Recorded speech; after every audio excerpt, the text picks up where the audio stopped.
सड़क पर दौड़ती हुई अगर किसी गाड़ी की नंबर प्लेट पर यूपी 41 दिखाई दे तो समझ जाइए कि ये गाड़ी बाराबंकी जिले की है। ये वही बाराबंकी है जिसका प्राचीन और मध्यकालीन इतिहास बहुत ही गौरवशाली रहा है। यहाँ स्थित तमाम ऐतिहासिक और धार्मिक स्थलों की जीती जागती तस्वीरों को देखने के लिए हजारों लोग बाराबंकी आने के लिए विवश हो जाते हैं। जिले को हिंदू मुस्लिम एकता का प्रतीक माना जाता है। वीडियो को आखिरी तक देखते रहिए। आगे आप जानेंगे बाराबंकी जिले का गौरवशाली इतिहास और जिले में स्थित तमाम पर्यटन और धार्मिक स्थलों की रोमांचक कहानियां, और साथ में जानेंगे अपने जिले की कुछ खास बातें। वीडियो को लाइक जरूर करें और भविष्य में आने वाले वीडियोस को देखने के लिए हमारे चैनल को सब्सक्राइब कर दें। धन्यवाद। उत्तर प्रदेश के 75 जिलों में से बाराबंकी भी एक जिला है। बाराबंकी शहर में जिले का मुख्यालय है, जबकि ये जिला फैजाबाद मंडल के अंतर्गत आता है। बाराबंकी उत्तर प्रदेश की राजधानी लखनऊ से लगभग 29 किलोमीटर की दूरी पर स्थित है। जिले की उत्तरी सीमा पर गोंडा, बहराइच, पश्चिमी सीमा पर सीतापुर व लखनऊ व दक्षिणी सीमा पर कानपुर रायबरेली जिले की सीमाएं हैं। अर्थात गोंडा, बहराइच, सीतापुर, लखनऊ और रायबरेली बाराबंकी के पड़ोसी जिले हैं। बाराबंकी जिले का भौगोलिक क्षेत्रफल 3891.50 वर्ग किलोमीटर है। जिले की कुल जनसंख्या 2011 की जनगणना के अनुसार 32,60,699 सर्वे की गई थी, जिसमें 3,30,803 जनसंख्या शहरों में निवास करती है और 29,29,896 जनसंख्या ग्रामीण क्षेत्रों में निवास करती है। जिले में प्रति 1000 पुरुषों पर 910 महिलाएं हैं, अर्थात जिले का लिंगानुपात 910 है। जिले की साक्षरता दर 61.75% है, जिसमें पुरुष साक्षरता 70.27% एवं महिला साक्षरता दर 52.34% है। जिले में 6 तहसीलें, 15 विकासखंड तथा राजस्व ग्रामों की संख्या 1845 है। जिले में एक लोकसभा क्षेत्र बाराबंकी है। एवं इसी जिले का कुछ भाग फैजाबाद लोकसभा क्षेत्र के अंतर्गत आता है। बाराबंकी जिले में 6 विधानसभा क्षेत्र आते हैं, जो इस प्रकार हैं: कुर्सी, रामनगर, बाराबंकी, जैदपुर, हैदरगढ़ एवं दरियाबाद। बाराबंकी जिले में यदि धार्मिक आधार पर जनसंख्या की बात करें तो यह जिला एक हिंदू बहुसंख्यक जिला है। 76.84% हिंदू आबादी है, जबकि 22.61% मुस्लिम आबादी है। इसके अलावा अन्य धर्मों में सिख, ईसाई, बौद्ध, जैन आदि का कुछ प्रतिशत 0.55 ही है। यहाँ बोली जाने वाली मुख्य भाषाएं हिंदी, अवधी व उर्दू हैं। बाराबंकी जिले की अर्थव्यवस्था मुख्यतः कृषि पर आधारित है। गेहूं, धान, गन्ना, मक्का यहाँ की प्रमुख फसलें हैं। इसके अलावा जिले में नकदी फसलों के रूप में केला, पिपरमिंट की खेती भी की जाती है। मलिहाबाद की तरह बाराबंकी जिले में भी आमों के बड़े बड़े बगीचे हैं। लखनऊ से फैजाबाद या गोंडा बहराइच हाईवे पर निकलने वाले हर एक शख्स को बाराबंकी जिले में हाईवे पर गाड़ी रोकनी ही पड़ती है, क्योंकि आमों के सीजन में सड़कों किनारे एक से एक खास किस्म के आमों की दुकानें सजी रहती हैं। भला ऐसे मीठे सुंदर आमों का स्वाद लिए बिना गाड़ी आगे कैसे बढ़ सकती है। अगर उद्योगों की बात करें तो बाराबंकी जिले में हथकरघा उद्योग, हैंडलूम उद्योग, कढ़ाई के कारखाने और कई चीनी मिलें, तेल मिलें, फाइबर उद्योग आदि हैं, जो हजारों परिवार को रोजगार भी प्रदान कर रहे हैं। बाराबंकी जिले में प्रमुख रूप से बहने वाली नदियों में घाघरा, गोमती, कल्याणी, रेठ एवं जमुरिया आदि नदियां हैं। घाघरा नदी इनमें से सबसे बड़ी नदी है। बरसात के महीनों में घाघरा नदी जनपद के कई हिस्सों में बड़े पैमाने पर कटान करती है, जिसमें सैकड़ों बीघे कृषि योग्य भूमि घाघरा में कट जाती है। पूर्वांचल के प्रवेश द्वार के नाम से जाना जाने वाला जनपद बाराबंकी को साधु संतों की तपोभूमि, स्वतंत्रता सेनानियों की समर भूमि तथा साहित्यिक कवियों की पावन भूमि होने का गौरव प्राप्त है। बाराबंकी का नाम बाराबंकी कैसे पड़ा, इस संबंध में कहा जाता है कि यही भगवान वाराह का अवतार हुआ था, इसलिए इसको बाणहन्या कहा गया। कालांतर में अपभ्रंश होकर बाराबंकी हो गया। एक और प्रचलित कहानी के अनुसार प्राचीन काल में यहाँ 12 वन हुआ करते थे, इसलिए इसका नाम बाराबंकी पड़ा। पहले यह जिला दरियाबाद के रूप में जाना जाता था। बाराबंकी शहर भी इसी दरियाबाद जिले का हिस्सा हुआ करता था। जिले का मुख्यालय भी दरियाबाद में ही हुआ करता था।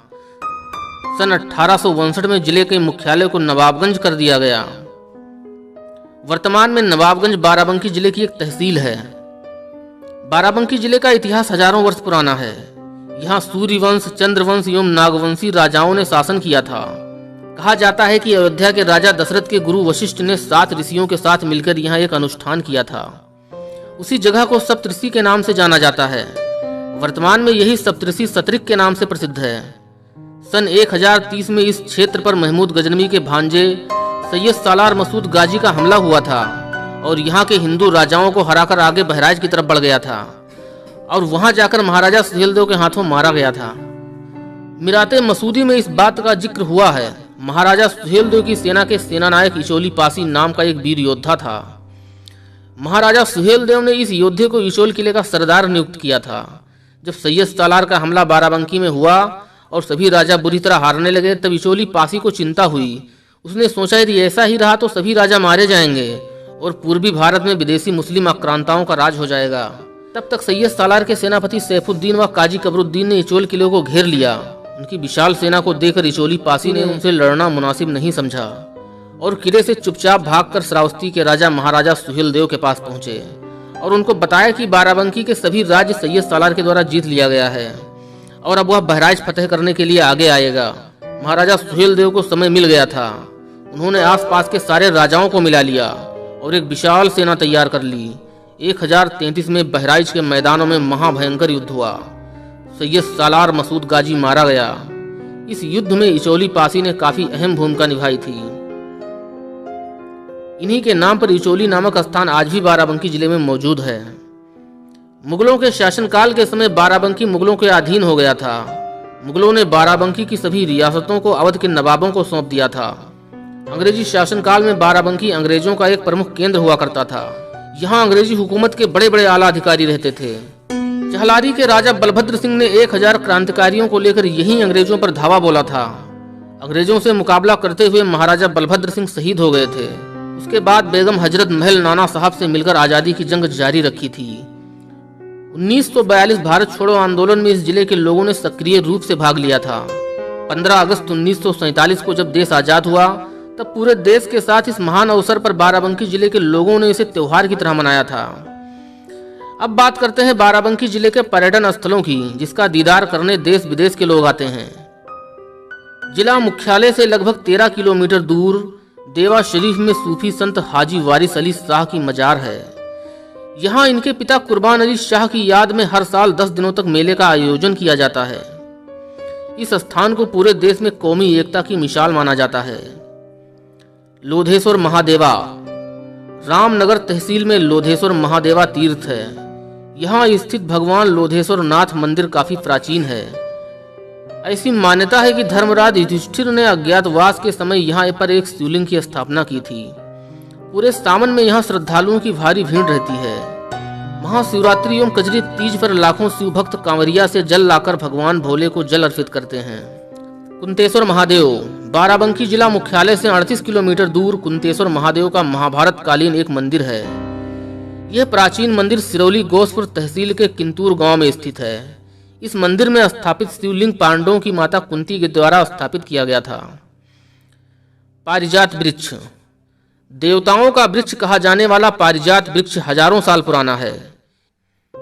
यह देव वृक्ष बाराबंकी जिले के किंतूर गांव में स्थित है। कुंती इसी पारिजात वृक्ष के फूलों को भगवान शिव को अर्पित करती थीं। कहा जाता है कि इस वृक्ष को अर्जुन स्वर्ग से लाए थे।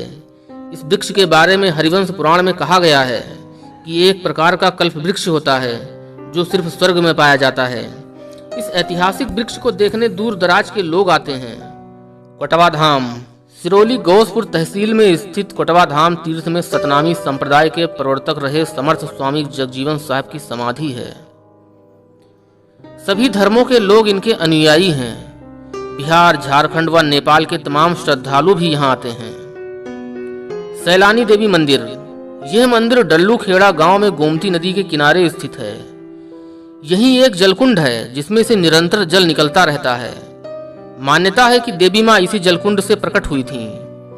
लोगों में यह विश्वास है कि यहाँ स्नान करने से सभी रोग दूर हो जाते हैं।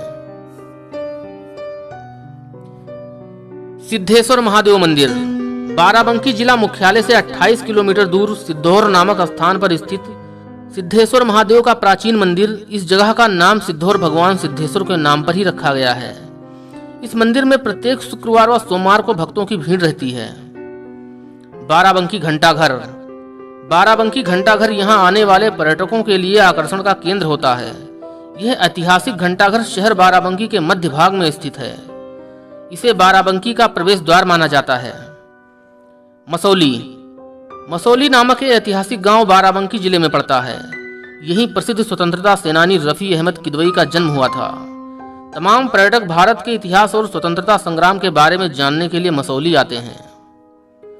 सतरिख, यहाँ सैयद सालार के पिता द्वारा बनवाया गया एक मकबरा भी है, जिसे बाराबंकी जिले का पसंदीदा पर्यटन स्थल एवं मुस्लिम धर्म स्थल के रूप में जाना जाता है।